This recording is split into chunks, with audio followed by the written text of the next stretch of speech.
আসসালামু আলাইকুম। সবাই কেমন আছেন? আজকে একটা হেয়ার বড় টিউটোরিয়াল দেখাবো। প্রথমেই আমি স্টেজগুলা দেখাচ্ছি। মনোযোগ সহকারে দেখলে আপনারা সবাই পারবেন। তো আপনারা দেখতে থাকেন আমি কিভাবে কাজগুলা করতেছি।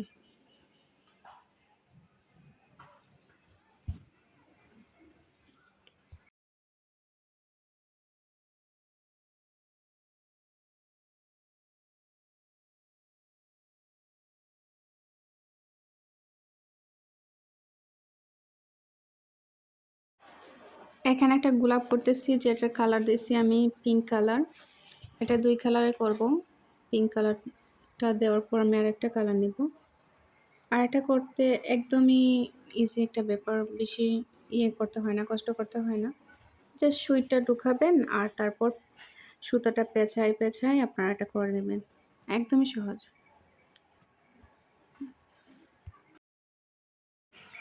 এখানে সুতা একটু টাইট হয়ে গেছিল, তারপর বের হতে চাচ্ছিল না সুই থেকে। আমি একটু ডিল করে তারপর আমি এটাকে বের করছি।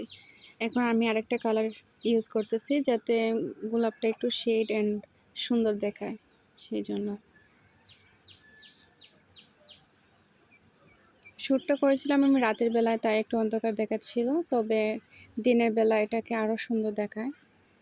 ইনশাল্লাহ আমি আপনাদেরকে পিকচার দেখাবো ভিডিও শেষে কেমন হয়েছে, আপনারা দেখতেই পাবেন। আমি পাতার কাজটা করেছি ফিশবোন স্টিচ দিয়ে, আর তারপর হচ্ছে ডালটা করেছি ব্যাক স্টিচ দিয়ে। এখানে আমি হালকা টিয়া কালার না সবুজ কালার, আসলে লাইটের কারণে বোঝা যাচ্ছে না।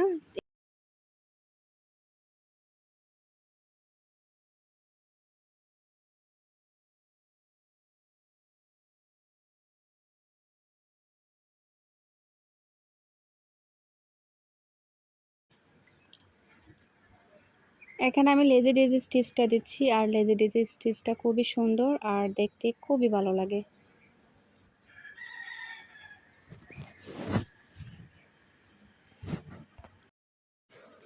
অবশ্যই আমার চ্যানেলটা সাবস্ক্রাইব করবেন, লাইক করবেন, কমেন্ট করবেন কেমন হয়েছে আমার কাজটা, আর সবার সাথে শেয়ার করবেন ইনশাল্লাহ। কাজ করতে করতে আমি একদমই শেষের দিকে আসছি। এখন এই ২টা ফুলের কাজ শেষ করার পর আমার এটা রেডি হয়ে যাবে। আর এখানেও আমি লেজি ডেজি দিয়েই ফুলের কাজটা করতেছি। আর মাঝে ২টা ফ্রেঞ্চ নট দিয়ে দেবো। ফ্রেঞ্চ নটটা সব কাজে যায়, আর আমার ওটা করতে অনেক ভালো লাগে। আর আমি এটাকে আলু বলে রাখি, কারণ সব কাজে এটা ইউজ হয়, সবখানেই সুন্দর লাগে। এখন দেখতে খুবই সুন্দর লাগছে। এখানে আমি লেজি ডেজি স্টিচের জন্য কালারটা ইউজ করছি লালচে কালারের মতো একটা কালার। ওইটা একদমই লাল না, তবে লালের মতো কালারটা ছিল।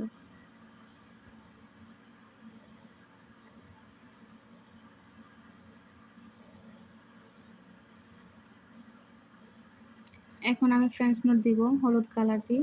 এটা বাসন্তী হলুদ ছিল।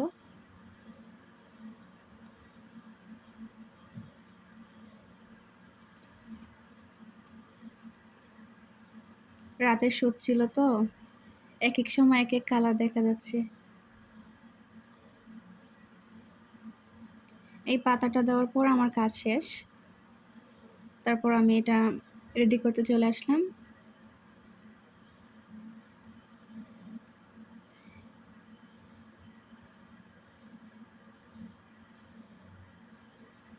এখানে রেডি করতে আমার একটা ঘটনা ঘটেছিল। সুইটা খুবই পিচ্ছিল ছিল, আমার হাতে ঢুকে গিয়েছিল।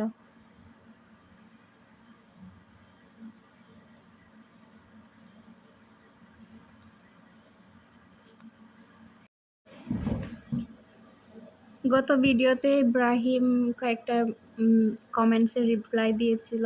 ইনশাআল্লাহ আগামী ভিডিওতেও আপনাদের কমেন্টসের রিপ্লাই দেবে। আপনারা অবশ্যই জানাবেন কেমন হয়েছে আমার কাজটা। আর যদি কোনো পরামর্শ দিতে চান অবশ্যই জানাবেন যে কিভাবে কাজ করলে আরও বেশি সুন্দর হবে। আর যদি অর্ডার করতে চান তাহলে অবশ্যই আমাদের সাথে যোগাযোগ করবেন। আল্লাহ হাফেজ, সবাই ভালো থাকেন।